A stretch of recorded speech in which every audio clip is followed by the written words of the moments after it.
Mae Rhys a Fiona Jones a'r teulu yn ffermio 145 erw yng Nghylarddhu ar gyrion Nant Garedig. Yn wreiddiol, ffarm beef a defaid oedd hi, ond mi nath anreg arbennig i'r plant sbarduno newid trefn y ffarm yn gyfan gwbl. Oedd fi sy'n gweithio fel recordydd llaeth ar y pryd, a fe ddoth yn ôl rhyw noswaith a dweud bod e wedi prynu tair llo i'r plant i gael wneud sioe lloi De Cymru. Ond wrth i bodd gyda'r tair llo a nhw allan pob nos yn arwen o lan a lawr yr hewl a oedd y lloi'n cael mynd. A pan ni'n mynd i sioe, dyw'r isa fi ddim hyd yn oed yn gorfod mewn i'r regna dim byd ragor maen nhw'n wneud y gwbl.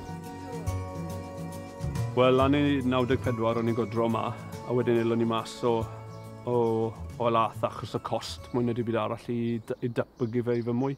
A wedyn elon ni mewn i beef a sucklers a pethau ffordd na off y cefen a dagodro de. A 150 o'n i o defed a ni wyna pyrnu a wedyn ni dechreuon ni rein a wedyn ni fel tyfodd y fiwches jersey. Elodd popeth arall yn llai a wedyn ni gylon ni wared y defed a wedyn ni elodd gwertho ni beth o beef o'r ôl da ni i dad a wedyn ni cymerodd y jersey drosto yn gyfo gwbl a maen nhw'n real cymeriad i weithio am y fiwch rwydd.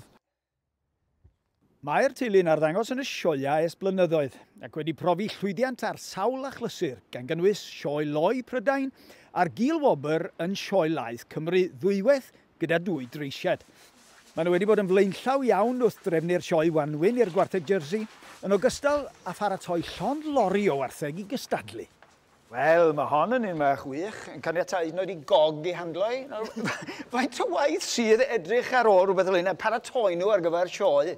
Mae tipyn o waith, mae rhaid dysgu nhw i arwen i ddechrau, cael ei golchi a wedyn ni cael ei chlipo hefyd wneud i chefn hi. Ni'n seto'r top fel bod e'n edrych yn llefn a bod e'n gallu pwysleisio mannau gorau a cuddiog mannau gwan. Os a ffasiwn beth i gael ar hon? Wel, mae'n ni fach neis. Gewn ni weld nawr pan geith i chlipo allan.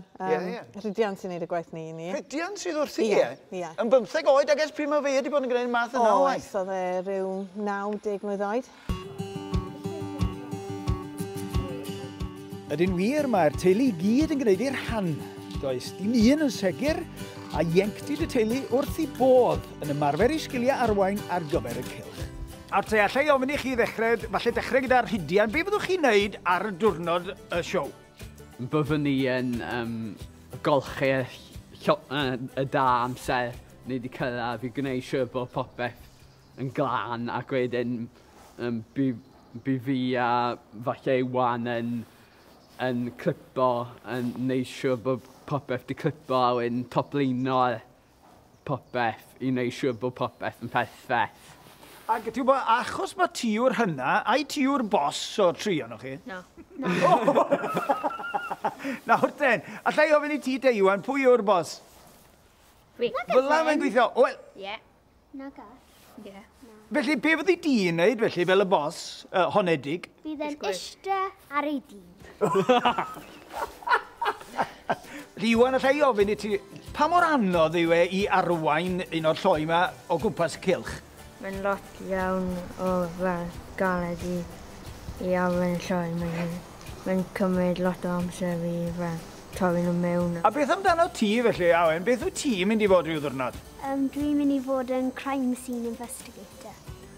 So, ti'n meddwl bydd yna lot o crime scenes ar y ffermydd, neu fyddi di'n gwneud rhywbeth dim byd i wneud gyda amaethyddiaeth felly?